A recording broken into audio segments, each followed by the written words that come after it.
Hi, today on This is Vinyl, we're going to talk to Mike Smith. Mike is a really old friend of mine from many years back. I first knew him when he started out in the tape room at MCA Music, which I don't think exists anymore. But he later went on to run EMI Music Publishing, where he signed artists like Blur. And I worked with him for a long time when he was head of Columbia Records with a band called the Stiff Dillon, so I signed to him then with his record company hat on. He's since gone on to run Warner Chappell Music, Downtown Music, and now is an independent consultant. So welcome to Mike Smith. Start with the Britpop thing. Lots have been written about it. I don't think all of it is particularly accurate, but some of it is great. But what are your defining memories of kind of sort of how that came about and the important releases, I guess, rather than the important bands that were around at the time? I mean, I think a big part of why Britpop happened is that you had a lot of people, ourselves being perfect examples, but artists, agents, managers, record company bosses, whatever, A&R people, who'd all grown up during punk rock and new wave and were suddenly in a position where they were making music, where they were looking for new artists. And the things that we found really exciting about the music of our youth, you know, music with attitude, music with edge, music with guitars, um, music that had style, was great looking.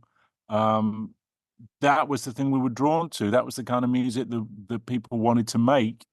And I think that was a huge influence. I think the new wave thing was every bit as important as the kind of like the looking back to the 60s side of things. I mean, that definitely was there, but I think, everybody in Britpop was probably more directly influenced by the kind of punk rock and new wave records they'd listened to as young teenagers. And that you could see that with the new wave of new wave, which, that very short-lived scene that came along in, I think, 1993, and really only had a handful of bands, and the smart ones jumped off that bandwagon pretty quickly. Because Elastica, I remember, were initially dumped in with that, and then they jumped across to very much being a part of Britpop. Yeah. So that's I think that's a big part of why that the scene came along. I think that thing of there being a reaction to grunge, which was very much an American thing, and I think that feeling of wanting to have our own version of an exciting, rebellious, full of attitude music, but also I think a more positive stream of music. There was no, certainly at the beginning, it was just joyous, youthful exuberance. I think was driving a lot of the music that came through in the early 90s in the UK. Not all of it. I mean, you certainly couldn't accuse. The first Suede album's very different to the first Supergrass album, which is all youthful exuberance, and they're both key Britpop releases.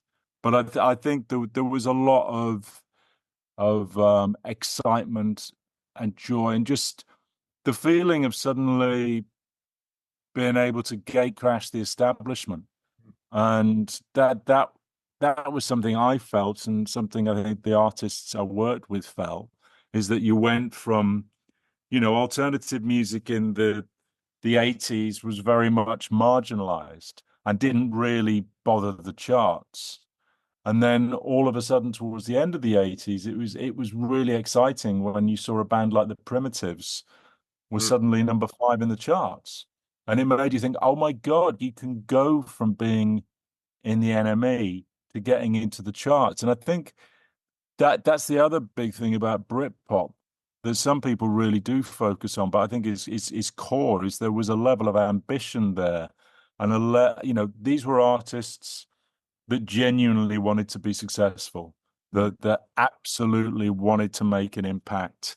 And it wasn't just about the music. It was very much how do we connect with people? How do we compete? Yeah. And I think that's what, it took a lot of these artists away from the margins and very much into the mainstream.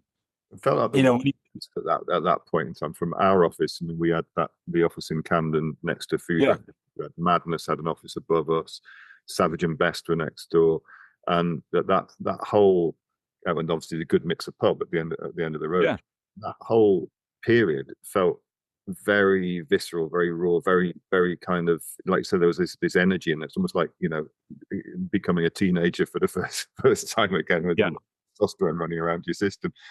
Um, Going out. Which is ironic because we were all in our 30s, but we were all, I think, well, the artists weren't. The artists were in the mid-20s, I think, by and large. Some of them were older. Yeah, I think most of the people like you and me, we were late 20s, I guess, by that point. So well, yeah, around then I'd be the late 20s, 30 odd. Yeah, yeah, but I think we were all very much having our second teenage, or maybe our first teenage. That's what it felt like. it really did. I mean, there were easily half a dozen shows a night around Yeah, that area that we could go to. I remember sitting in taxis with people like yourself and Dave Laurie and Ben Wardle and running around and trying to figure out whose expense account we could get the cab on to get to the next venue. yeah. There was that's what was so exciting about it is that because I'd read all these stories about what it was like in the 70s and seeing all these amazing bands that would all be playing in London on one night Mm, and never thinking you were going to get something like that again. yeah, And then all of a sudden we were right at the heart of a scene that seemed to be as exciting as what was going on, during punk rock in the late 70s in London. you signed arguably one of the most defining bands of the decade and some other decades going on. I'm talking about Blur here. Yeah.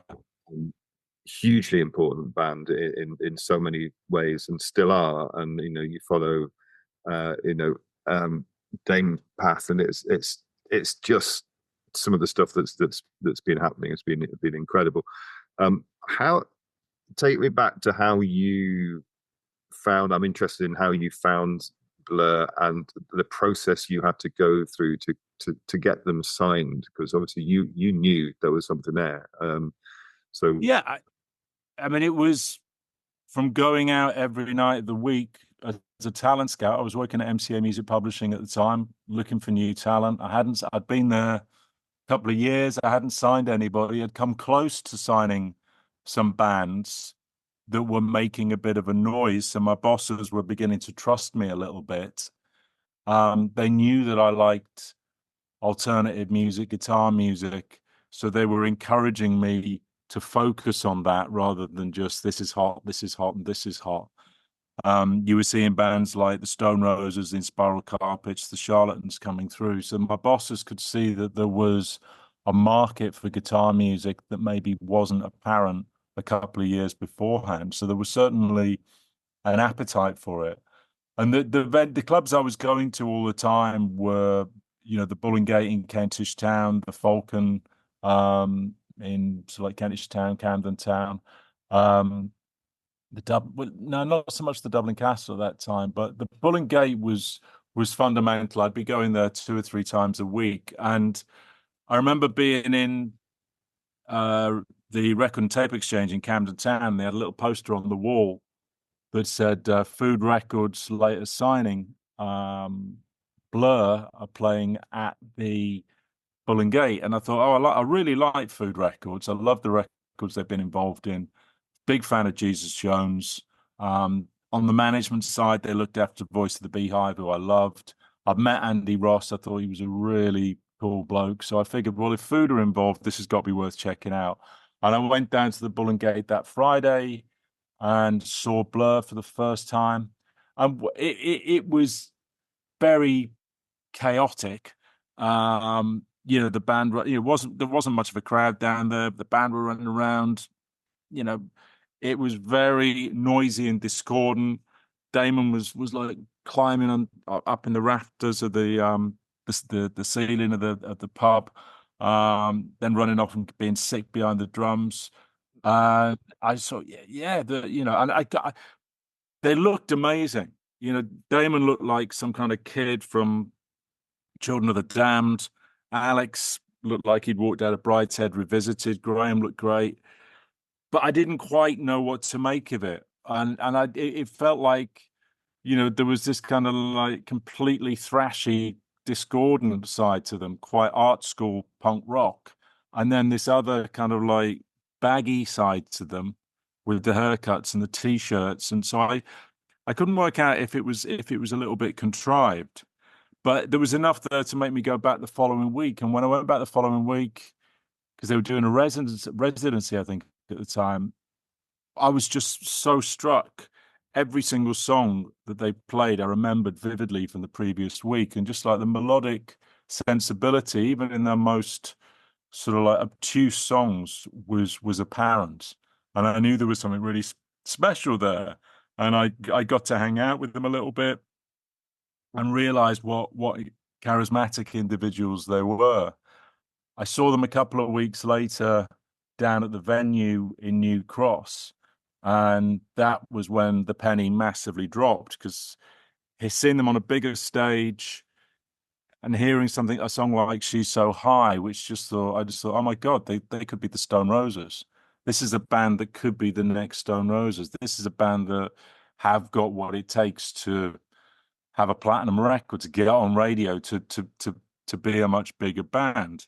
So that's when I met Damon, brought him in the office, tried to get my bosses on board. And having met Damon, I think you're completely in after that because you're aware of just what a smart, focused individual he was. Um, and yeah, I was blown away by him. And he was very much, he knew about the art of songwriting. So a music publisher was really important to him. He did care about that in a way that not necessarily all artists did. He wanted to know why somebody would be interested in his songs, and really like that. Our reference points were similar. So once I'd met him, I was all in, and I then had to persuade my bosses why they were so special. There wasn't a demo tape at the time. The band hadn't really done a tape, so it took a while to get a tape off them. And the demo tape was a mixture of, I think there was a demo of She's So High, and then all the other tracks were live tracks that they put together. And then I dragged my bosses down, and I think by then they got the sense that there was momentum building. And even though they didn't quite get it, they weren't quite, the show that we saw at the Camden Palace wasn't a great show, but it was enough to help us make an offer. And it's, the company I was working for, MCA, wasn't a particularly big or glamorous company. I'd never signed anybody before. So it was a big risk for the band to go with me. Virgin Music made a really big pitch for them, offered twice as much money as we had. But I I was really literally just living with the band by that point. It was the Alan McGee school of go to every single gig, turn up, just be there all the time, in their face. And for me, it was make or break. I'd been doing the job as a talent scout for nearly 3 years, hadn't signed anything, knew that this band was going to be something. And it felt like if I didn't get this band, then I could kiss a career in the music business goodbye. It was that important to me. And it was only later. In fact, it was only very recently I sat down with Mike McCormack, who I was competing with. He was trying to sign them to Virgin Music. And he said he remembered getting the call from Damon on the day saying, "Look, I'm sorry, Mike, we're going to have to sign to Mike Smith because I really think he's going to kill himself if we don't sign to him." And so I don't know if that would have been the case, but I think obviously I must have put it across in a sufficiently Yeah. passionate. I probably did tell them that, and it definitely it felt as important to me as that. And I would argue if you didn't feel like that about a band, then you shouldn't sign them. And I went all in on that band, and we signed them, and as you know, my life completely changed as a result of that decision. Yeah, yeah. Well, I mean, I remember the buzz around them at the time. I remember going to see them a few times. I mean, for me, it was a case of I had to do a similar kind of thing to you with the promotions company that I had, and try and find some of these bands very, very early, Yeah, because that was the only chance I would get necessary to work with them, and hope that when they got signed, they would stay with us. to So, keep you on board. Yeah, yeah, we did that. I mean, I remember doing it with Muse when Safta Jaffrey came in with these kids, 17 years old, into the office, and they sat down and we had a cup of tea. And, you know, I was kind of, well, I really like what you're doing. And they evidently didn't have any money. And I said, well, if you cover my expenses for the first couple of singles, let's do that, and we'll work with you on that. But promise me when you get signed, write us into your contract. And I tried that line on God knows how many people. It had never happened before. With Muse, they did, and they actually signed us into wow. the contract to do their singles in the first album, with Mushroom Infectious. So it just shows you when you actually do go out and find them at Roots level. Casper Wheel was another one that I did that with as well. But but yeah, it's I just remember the amount of artists around at that time, and bands that we could have the privilege of going to see was just unbelievable. It just felt like Yeah. every night I was going out and excited to go and see some of these acts. But how did you feel when you finally got the call to say we're signing with you? Beyond, yeah, beyond stupid. I remember, unfortunately, I remember it for other reasons because I went out with my flatmates who were both talent scouts, Ben and a guy called Sean O'Donnell who worked for Chrysalis, and I'd sensibly left my car in town. But after getting sufficiently drunk celebrating, I think it was Sean persuaded me to drive us home. And coming home across Vauxhall Bridge, I got pulled by the police and found myself in Horseferry Road's Magistrates Court the following morning, and got banged up for a couple of years. Got a 2-year driving ban. So yeah, I paid the price for Suffered. celebrating too hard, too quickly. But you know, it didn't really, nothing really bothered me. I think once I'd got the band, that was it. And I felt I finally had, the thing about the music industry is, as we all know, it's an incredibly perilous place to make a living, and you're always waiting to get turfed back into the world of reality where you're not part of this wonderful glittering show business. And so finally having got involved with a band that were going somewhere, it's just like great. How you basically you've hitched that ride, you're on. And as long as if that band do well, you're going to do well. And it was, Hooking up with Andy Ross and with Food Records. yeah. And Andy, God bless him, was a real maverick, someone who could really spot something that was. Did you do all the Food record releases then? We did some of them. We weren't allowed to work Blur because we were working Oasis. we got told by Malin McGee that we had to sign a non-disclosure agreement, because if you remember, I had about 20 odd staff at the time, and we're all in kind of Blur ring. So we shared offices with Blur's label basically. Yeah. But we weren't allowed to work with them, and we had to sign it. How on earth do you enforce a non-disclosure agreement when you've got the good mixer and lots of lager around, and a load of people in their early 20s who are all going to talk about work all day? And then bear in mind, the good mixer was full of journalists from the NME, Motor Maker, Sounds, everything else. So we signed a non-disclosure agreement, but it was kind of like, I don't know how the hell I'm going to enforce it, because they're all running around. That was the time. It was the Blur v Oasis, wars was going on, which is probably why they wanted to do it. But it was fun. Hell, it was fun. It really was. Yeah. And I mean, I certainly, as a publisher, you tended to look very closely at which record companies or which managers or which A&R people were the real stars, and sort of like follow their lead. And I very closely watched what Andy Ross did. and We all did, I think. I loved Andy. I thought his taste was brilliant.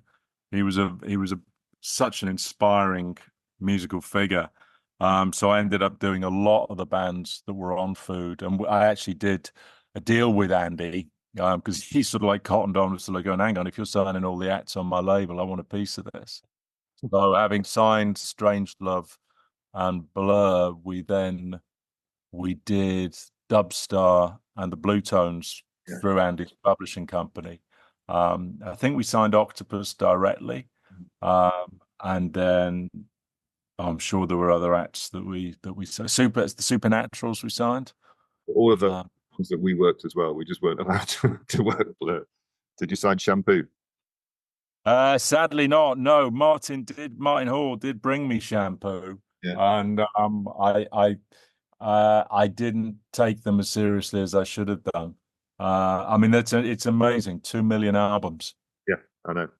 I know. Well, yeah, It is beyond belief. Who sells 2 million albums these days? But those two girls managed, and I imagine that song still makes a little decent amount of money in licensing income. oh, we're in trouble. Yeah.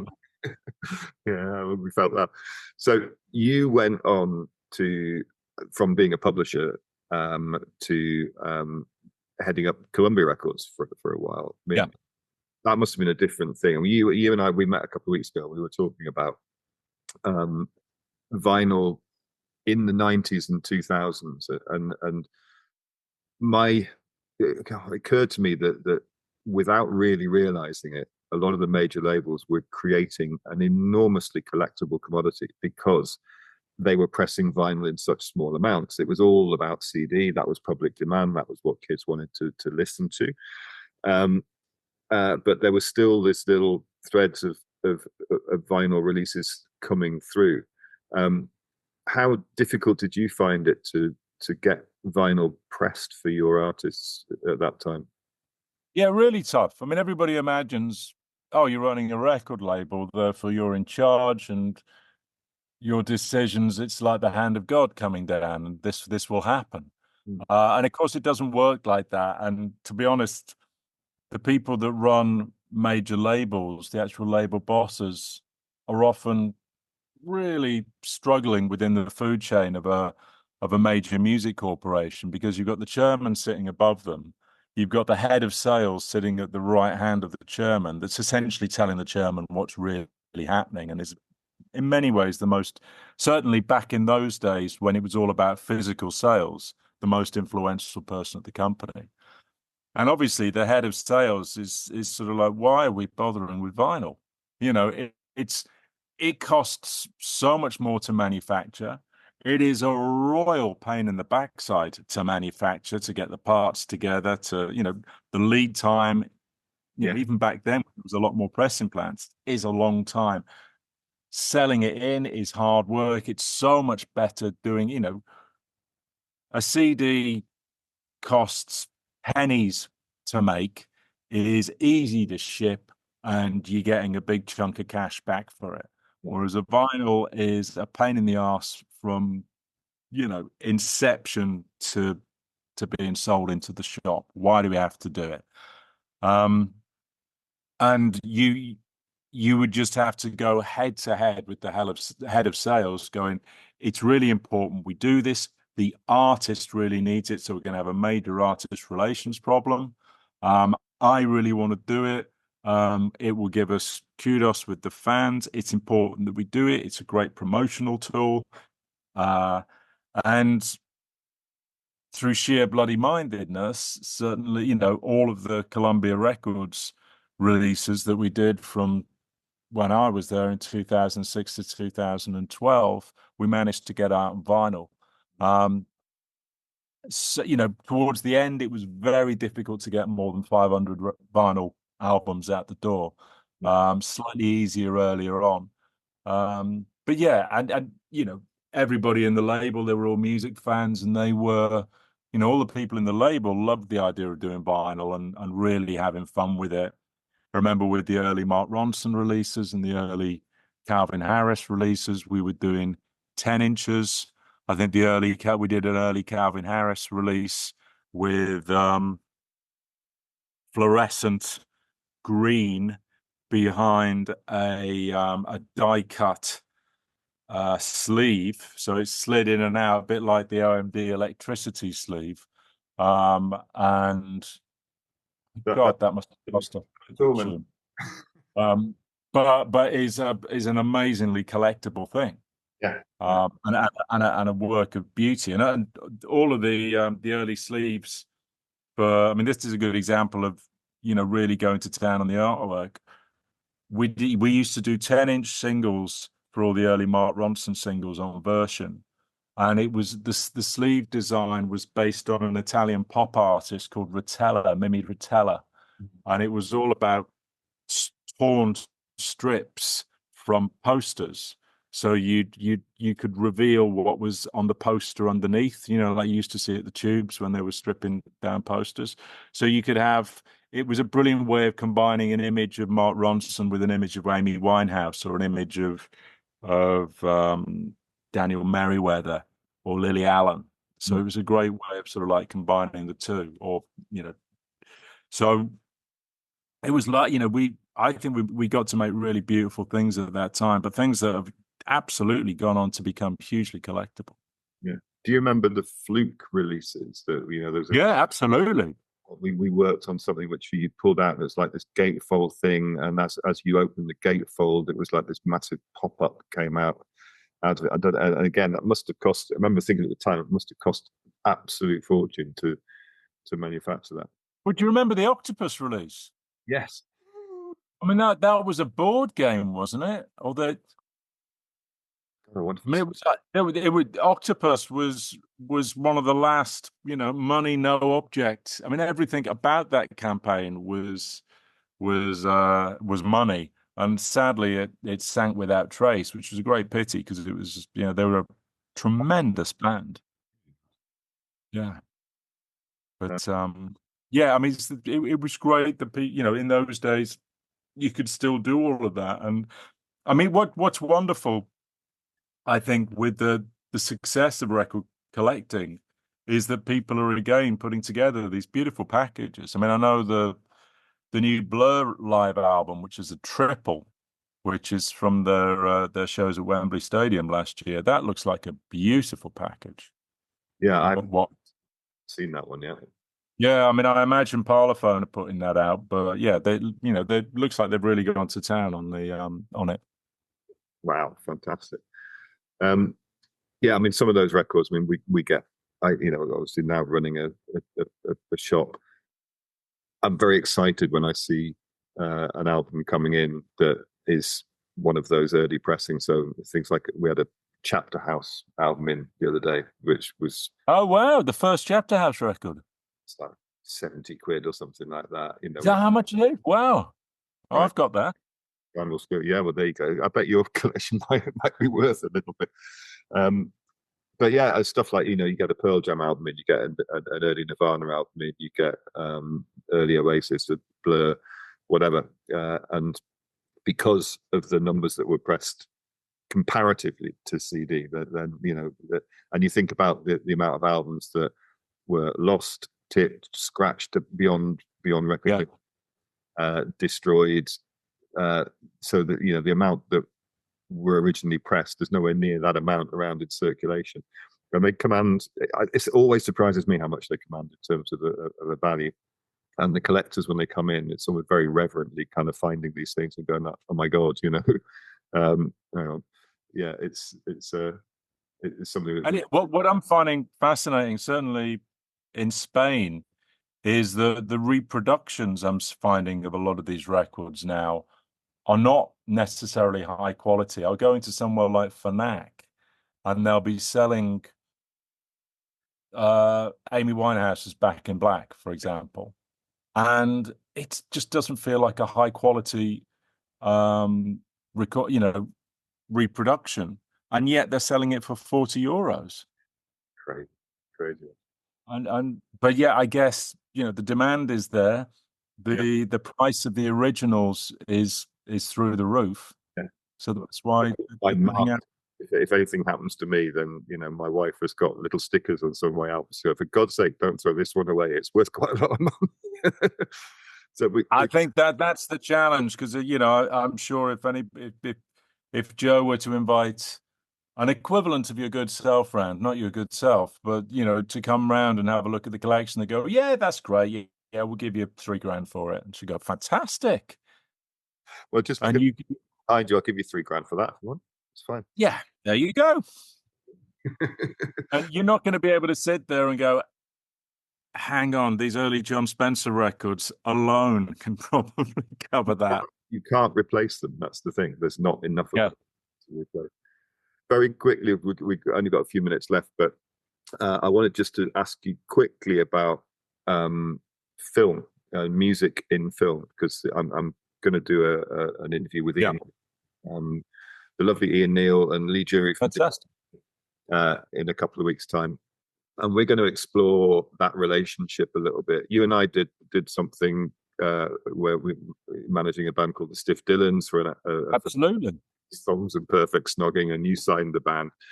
But that was a real eye opener for me, because trying to kind of looking at the relationships between what the film company wanted and what the record company wanted, and what the band wanted was a real eye opener. I'd never experienced it before, and yet the importance of the music for the film was incredible, and it's almost like the film company maybe didn't sort of realize the importance that the music was going to make to their film. Did you do that quite a bit? Did you have to deal with a lot of film companies? And what do you think? Yeah. I mean, as a publisher, there was the film and TV department, EMI, which was run by a very forward-thinking guy called Jonathan Channon. So he was our equivalent of Ian Neal. Yeah. Was a lifeline to me. So if I had an artist that wasn't selling, I had to rely on the film and TV department to get my money back to enable me to stay in business with the artist. Yeah. So I would be up and down the stairs to the film and TV department, desperate to know what adverts they had going on and what films they had going on. And the lovely thing about getting your music into a film is that even if it only got you like £1,000 in a licensing fee, it meant the world to the artist to hear their music in a movie up on the big screen. Yeah. And I what we used to do, you'd be meeting new directors and producers all the time. They had no money for a film for their music budget. The music budget was always the last thing. And Trainspotting is a really good example of that, because that was a soundtrack I got heavily involved in, and they had £100,000 for the music budget. Sounds fantastic, but in reality, if you'd have been charging market rate for all the music in that film, it would have come in at somewhere closer to about £900,000. So we did a deal with them quite early on to try and do as much of the music as we could for that film. And if they were able to give us pretty much control over the music going into Trainspotting, we would be able to guarantee, the figure. I think we ended up licensing it all for about 100,000, and it meant that it was great that we controlled so many fantastic catalogs, so we were able to give them Iggy Pop, David Bowie, the Velvet Underground. We looked after all those catalogs, and we'd sort of like talk to them about the concept of doing it. So it was a mixture of sort of like new wave and punk rock and 70s, the edgy music from the 70s, and the artists that they influenced. So from that, you could have Bowie and Iggy Pop, but you could also have Pulp, and you could have Blur and Elastica, and that was like the concept behind the music for Trainspotting. People doing Blondie, was that on? Well, that was it. Yeah, the reason Sleeper have two songs on the Trainspotting album that obviously made them not a small amount of money is that Elastica refused to do a cover. Right. I desperately wanted, Danny Boyle and Andrew McDonald to come to me and said, can we get Elastica to do a cover of Atomic? And Elastica at the time was sort of like, no, we don't want to do that. But Sleeper, and so I said, okay, well, Elastica won't do it. I'll ask Sleeper. And so I spoke to Sleeper and they jumped at it. And as a result, did very well out of it and had 2 songs on the Trainspotting soundtrack, which sold about 3 million copies. Well, we worked a lot of the promotion for that soundtrack as well. It was great fun. I remember it really, and Trainspotting Yeah. 2 as well. Yeah, that was good. That was good. But yeah, it was, I can't underestimate the importance of films to what we did. Certainly as a music publisher, it was vital. I loved doing them. I loved getting involved. And through it, obviously getting to know Danny Boyle and Andrew McDonald, who went on to be, 2 of the most important filmmakers of the 90s. I worked with Jez Butterworth on his first film, which was a film called Mojo. It was a film of his debut stage play in the West End. And Jez Butterworth continues to be an incredible playwright, but he's also an enormously successful film maker. He's a script writer for some amazing films. So it was wonderful, these early relationships that you'd form with people, licensing music cheaply into the films, so these people would go on and become very successful, and you would hopefully ride with them. Yeah. Fantastic. Mike, we're going to run out of time, but I just want to say massive thank you for all of this. Mike, as always, Mark, a great pleasure. It's lovely to see you. See you too. We might have to do it again at some point because let's find an excuse. Could go on for hours and hours. Yeah, we could. I could talk all day, man. Yeah. All right. Well, give my love to Sam. Thanks again for having us the other week. It's a real pleasure. It's so nice to see you. Really nice to catch you. Yeah, and keep in touch. I'll let you know what records I'm after. Please do, and just send me a list because they always come in. I've got a massive collection coming in the next couple of days. Amazing. Well, it's about 700 albums, I think. There's probably going to be something in there that you might like. Excellent. Mike, all right. Love. See you soon.